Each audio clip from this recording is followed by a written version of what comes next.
Hello, everybody. How are you all doing? How are you all doing? I hope you have stretched. Hi, I hope you are stretched, you're hydrated, and mentally prepared because this episode of um me- m- okay, that is me echoing. Let me just turn this off. Anyway, this Megan's episode that she spilled the tea on Emma Grede's podcast, it was fire. It was jam packed. And that pun is absolutely intended. Get it? Jam. Anyway, Alison, Megan sat down with Emma Grede on her podcast Aspire, and phew, when I say the streets are talking, believe me, they have tried as per usual to twist what she had to say on the podcast every which way you could possibly imagine. But nothing can take away from the greatness of the episode that it was. I mean, Megan was talking to Emma Grede, and for those who don't know, she is the business muscle behind Kim Kardashian's Skims brand and Khloe Kardashian's Good American. So, of course, naturally, I was curious like, what happens when a seasoned mogul meets a duchess turned founder? Spoiler alert, Megan stayed graceful, unbothered, all while she was dropping a few gems. Meanwhile, Emma's mask, well, let's just say it started to slip. And this is my personal opinion, but we'll get to that in a moment. We'll get to that in a moment. Let me just pull this up for you guys. So, welcome to Isabella Banks YouTube channel. It's your girl Wheezy here, speaking as well as I can, like a posh Britisher. It's a pleasure to be here with you this evening, dishing the real tea, the hot tea, and a herbal blend of no nonsense commentary. Now, let's get into it, shall we?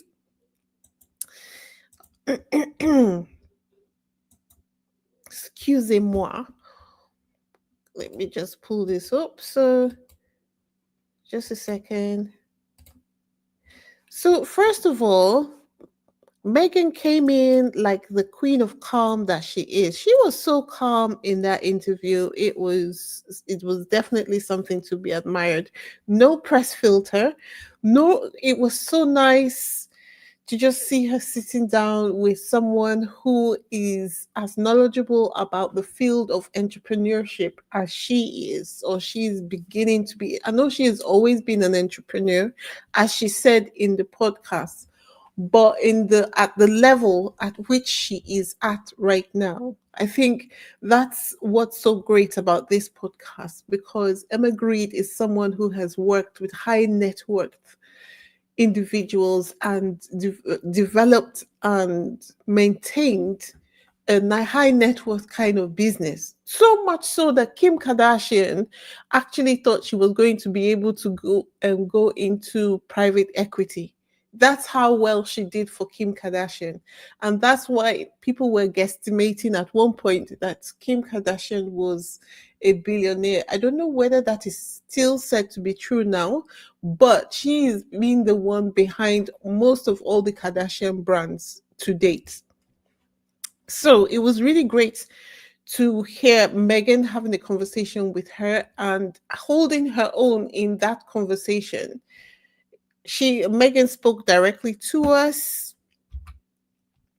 It was basically just Megan on her terms. You could feel it. No panic, no posturing, just peace and purpose. Um, Let me see. Well, let's talk about as ever, because they talked about as ever in the podcast. Yeah, that infamous jam that had the British press foaming at the mouth like it was fermented in Buckingham Palace's wine cellar. Meghan revealed that it didn't start in a boardroom or on some contrived celebrity roll out. No, ma'am. It started in her kitchen. I think she had mentioned that before. So this was not really new information, but it was kind of new about how it came about because she said that Miss Bellageria, I think that's her name. I hope I didn't butcher it. She noticed the hampers that she used to send out and said, "Oh, this is a whole show here. It's a whole show." And that's how they got excited about the idea, the concept of doing the show.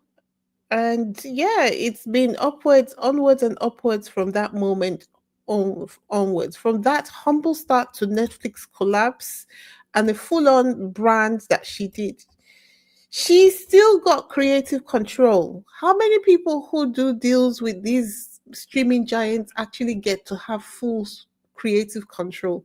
I'm guessing that there are not many. And I think that's the part that the media hates the most, that Megan isn't asking for permission. She's just building an empire quietly, softly, and with a killer brand palette. Oh my goodness. The part that took me all the way out was where she casually mentioned that Archie and Lilibet have their own little farmers market set up. I was like, seriously? Seriously?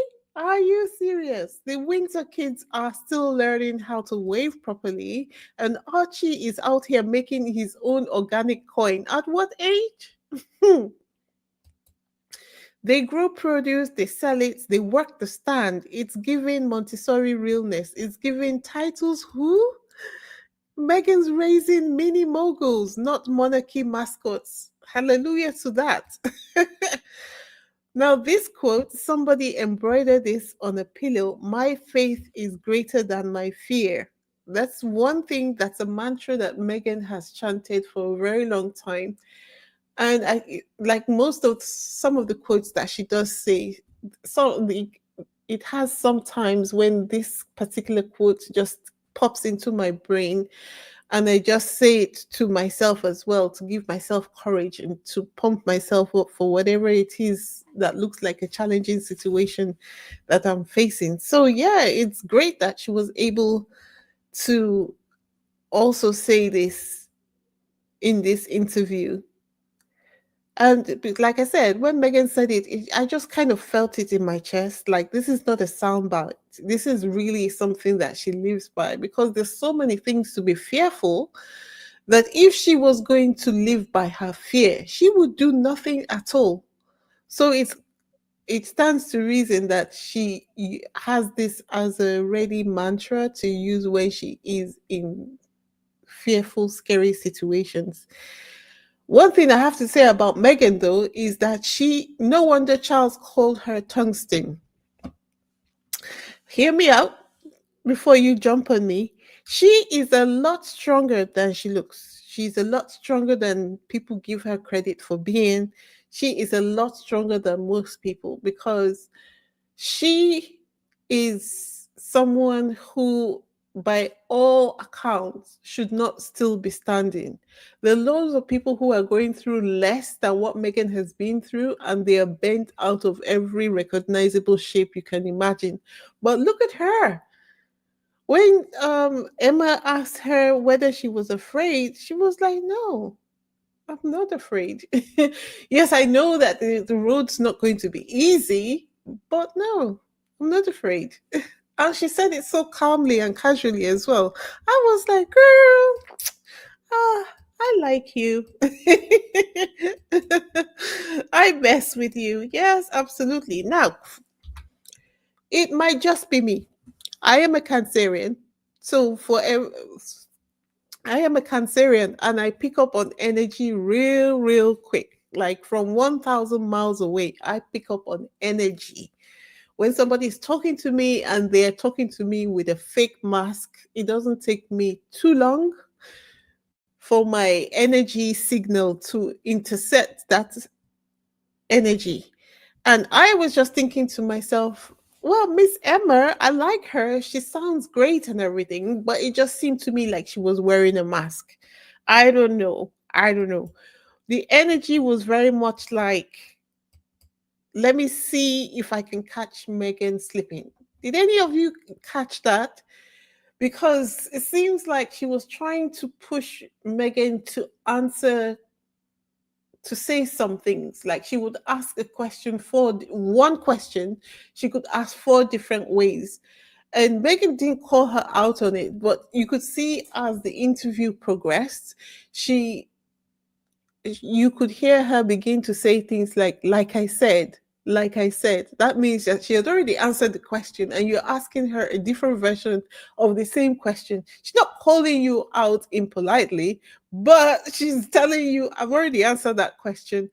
But of course, she's not she still handled herself very well, but that was the energy that I was getting from Emma Grede. How many of you caught that? Because I noticed that we in the squad, we usually get so excited by Megan or Harry being given opportunities that we usually go in, hands in, feet in, all of it before we realize that actually, do you know what? This person, the signs were there that this person was not totally with our faves. When they eventually show their true colors, like without any mask on how they are feeling. Gwen says, nope, I thought she was truthful. No, I thought she was great. That is what you do as an interviewer. Okay. Oh, maybe it's just me then. Maybe it's me just being a helicopter fan, wanting to make sure that Megan is good and nobody is trying to take advantage. Whatever the case may be, we will see and we will find out as time goes on. Um, but yeah, before we continue, if this is your first time on this channel, please hit the subscribe button, the like button, and leave a comment or two in the comment section. If you have visited before and you have not yet subscribed, what are you waiting on? This is the time to subscribe, come out of the undecided camp. If you have visited before and you haven't yet subscribed, let today be the day you decide to subscribe. And thank you to all my new subscribers. Thank you, thank you, thank you. We are on a mission to get to 10K subs. So go ahead, hit that subscribe button. Okay? All right, let's continue. Let's continue. Oh, dear me. Let's continue. Just a second. All right. So, switching gears for a moment, okay? Let's talk about as ever. So, Megan let us know that we're going to be expecting a batch of as ever products, and it's going to be dropping on Friday, June the 20th. Yay! Yay! That's we at this point in time. I have my wallet ready, and I don't think I'm going to sleep the night off just to make sure that I can grab my own products before it sells out. And I'm sure everybody else has the same plan. So maybe it wasn't quite wise to tell you guys what my plan was. But yeah, this is the plan. Megan sent her newsletter out. Did you guys get it? If you haven't subscribed to her the newsletter, you can go to as ever website, asever.com website, and subscribe to the newsletter, and then you will get the updates when they are due. So the newsletter went out and it was smooth like honey. Honey, here's a little taste. She just said simply, we are going live with the product you love plus some new delicious surprises. So maybe the new surprise may be a candle, because she did some candle making in season 1 of With Love Megan, and it's not like she's going to be doing something, buy new material to do the candles. Since she does honey and the wax is a byproduct of the candle, she might just decide that she wants to do candles as well, or maybe tea. Either way, you already know that the haters are lining up like it's the purge. They say they don't like her, and yet they're ready to spend their money to buy whatever it is she comes out with. I don't understand. I really don't understand. Like, I literally don't like the Waleses so much that I don't even think about talking about them in any way. I don't even want to see anything that relates to them, not to talk about going onto their websites to use my own money, my own hard earned money, to buy something from someone I don't like so that I can come online and moan about it. That's insanity to me. That's proper insanity. Anyway, as Queen on Twitter already clocked it, she says, Megan Sussex says she's going live this Friday with new products and some returning favorites. And you already know what that means. Okay. So the Royal Rota are going to revive those their recycled articles about she's a bully, she's so fake, the nasty jam, it ain't even sell out last time. She lied about the numbers. This is all to distract from dash dash dash something. So get ready for the Royal Rotas this weekend because they're going to rise from their Twitter graves. They're going to line up your favorite angry YouTubers, dust off the podcast conspiracy theories. They're already foaming about the mouth about the episode she's appearing on. So they were foaming at the mouth about this podcast interview that she was going to do as of yesterday, and it hadn't even dropped yet. This is the cycle. She moves, they melt. She builds, they beg for scraps. She launches, they launch smear campaigns every single time. Every single time. So, what can we do to help? What can we do to help? Well, it's very simple. All we need to do is to just post something positive on the day. If you are minded to do so, if the noise that the derangers are making annoys you, then the best thing to do is to, if you can post one positive thing about Meghan on your social media page, then do go ahead and post it. When everybody just, like, we've got 131 people online watching or listening to me now. So if everyone just posts one single item on their social media about Megan's brand launching more products on the website, then that negates the evil that we have to listen to when the Rangers are spouting their rubbish. So that's my suggestion for that. Anyway, there's more good news coming from the Sussex World Camp. The bidding war for Invictus 2029 has started, and baby, I'm so excited. I'm so excited because you've got. Okay, so I went to the Invictus Games Foundation page on Twitter, and they said the Invictus Game Foundation is delighted to reveal that we have received 6 expressions of interest to host the Invictus Games 2029. You've got Denmark, Nigeria, Republic of Korea, Ukraine, USA, and Italy. So, guys, which team are you to win? Which team do you want to win? Cast your votes in the chat now as we are talking. I tell you, one of the groups which has already claimed their spot.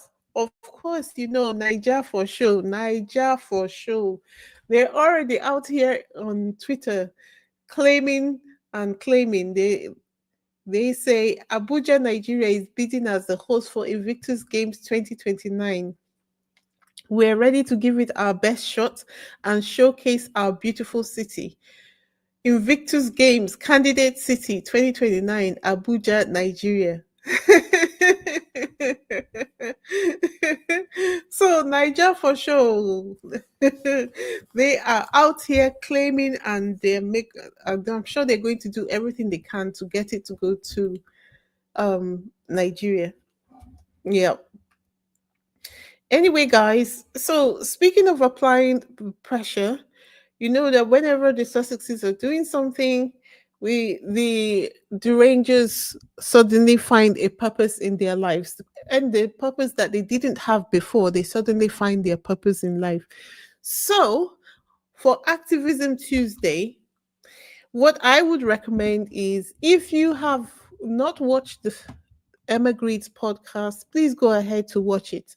I'll know what I will do. I will post it on my community page for those who find navigating around YouTube difficult so that you can just access it and watch it. Okay.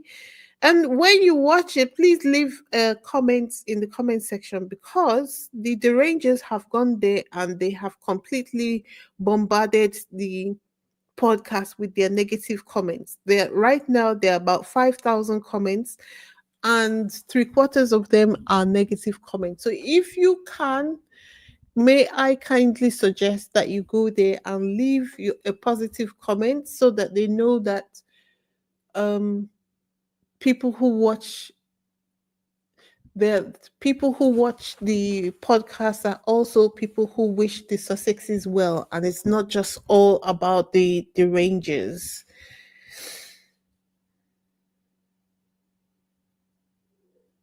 Yes, Electra Storm, you're right. The trolls have gotten to MS comment section. So let's go. Do you know what? I'm going to post it immediately after this podcast so that we can go there and bombard the comment section with positive comments.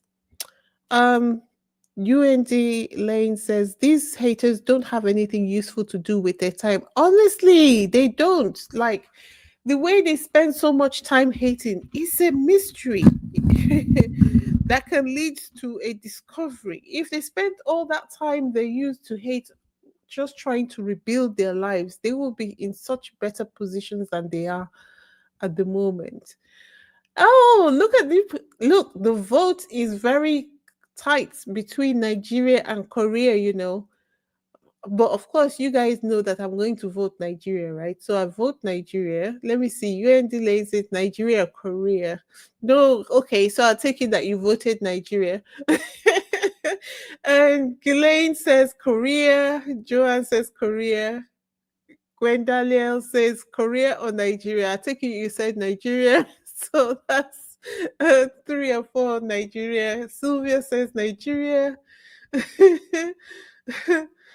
And Lorna says, I want Korea for the Winter Games since they have the facilities. Okay. And Lecture says the trolls have gotten to the comment section. Okay. Good night, Gwen Daniels. Speak to you again another time. And Lorna says you can go through the comment section and report the negative ones. Yes, we can also do that as well. That's a good point. We can go through the comment section. Okay, so